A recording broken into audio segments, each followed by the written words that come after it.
बिस्मिल्लाहिर्रहमानिर्रहीम। तमाम दोस्तों को वेलकम करते हैं अपने चैनल के ऊपर। और आज हमारा डिस्कशन का जो प्राइमरीली मौजू होगा, हम डिस्कस करेंगे कि जो स्टार्टअप्स हैं पाकिस्तान के अंदर, उनकी टैक्सेशन कैसे होती है।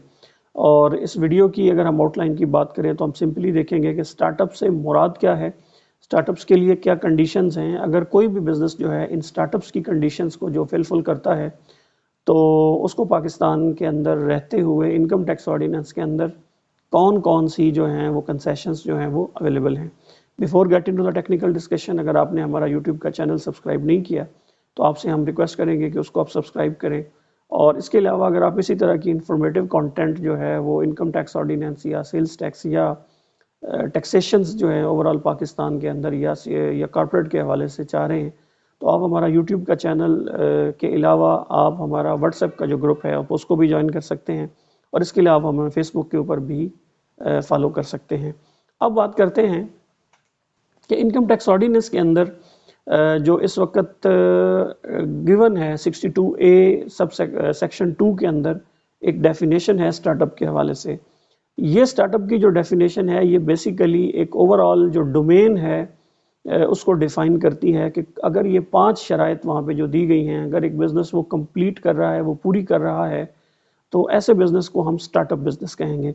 और स्टार्टअप बिज़नेस जो है अगर ये शराइत कोई बिज़नेस पूरी करता है तो उसके लिए 3 इंपॉर्टेंट कंसेशंस हैं, वो आगे चल के हम डिस्कस करेंगे। पहले देखते हैं कि वो 5 शराइत कौन सी हैं। उन 5 शराइत में सबसे पहली शर्त जो है वो ये है कि एक बिज़नेस जो है उसके जो ओनर्स हैं या ओनर है उसका रेजिडेंट पाकिस्तानी होना ज़रूरी है। दूसरा, ये बिज़नेस जो है वो जुलाई 2012 के बाद पाकिस्तान के अंदर रजिस्टर्ड हुआ हो। तीसरी कंडीशन इसकी ये है कि ये बिज़नेस बेसिकली टेक्नोलॉजी ओरिएंटेड कोई प्रोडक्ट दे रहा हो या सर्विस प्रोवाइड कर रहा हो। चौथी ये है कि इसका पाकिस्तान सॉफ्टवेयर एक्सपोर्ट बोर्ड से रजिस्टर्ड होना ज़रूरी है।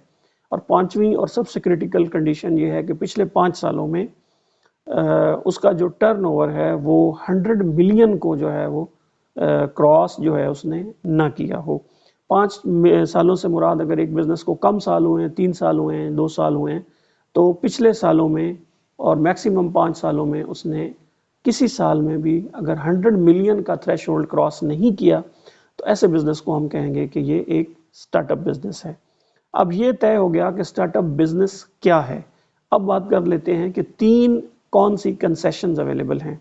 पहली कंसेशन ये है कि वो स्टार्टअप बिज़नेस जो टेक्नोलॉजी ओरिएंटेड है, इंफॉर्मेशन टेक्नोलॉजी ओरिएंटेड है या दूसरी टेक्नोलॉजी उसके अलावा है, तो अगर ये बिज़नेस जो है वो पाकिस्तान सॉफ्टवेयर एक्सपोर्ट बोर्ड से जिस साल भी रजिस्टर्ड होगा, वो साल जिस साल के अंदर वो रजिस्टर होगा, फ़र्ज़ करें एक बिज़नेस 2021 का भी ये टैक्स ईयर चल रहा है, इसमें रजिस्टर्ड होता है, तो 2021 का साल, 22 का साल और 23 का साल उसके ऊपर उसका जितना भी प्रॉफिट होगा, वो जितनी भी अर्निंग करेगा उसके ऊपर टैक्स, इनकम टैक्स जो है उसको एनुअल इनकम टैक्स जो है वो नहीं देना पड़ेगा।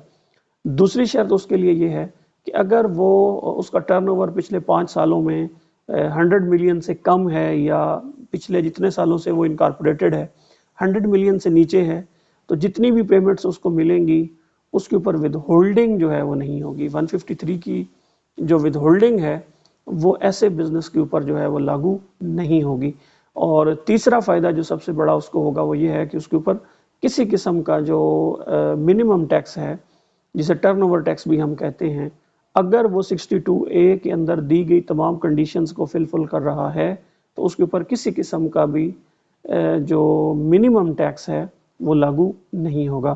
तो मैं उम्मीद करता हूँ इस मुख्तसर से हमारी डिस्कशन के बाद ये एक पॉइंट सॉर्ट आउट हो चुका होगा कि आप सबसे पहले जब भी किसी ऐसे बिज़नेस के रिटर्न फाइल कर रहे हों, टैक्सेशन मैटर्स को देख रहे हों या एक कोई ऐसा नया बिज़नेस इनकॉर्पोरेट करें, तो उसके ओनर को या उसके जो भी उसके पार्टनर्स हैं या डायरेक्टर्स हैं, उनको ये ज़रूर मशवरा दें कि आपका बिज़नेस जो है आया स्टार्टअप है या नहीं है, या अगर आप स्टार्टअप्स की ये 5 कंडीशंस को फुलफ़िल करते हैं तो इससे आप कितना बेनिफिट्स जो है वो टैक्स के अंदर ले सकते हैं। मैं उम्मीद करता हूँ हमारी इस मुख्तसर सी वीडियो से स्टार्टअप्स का कॉन्सेप्ट क्लियर होगा और स्टार्टअप को कौन कौन से 3 फ़वाइद हैं वो क्लियर होंगे।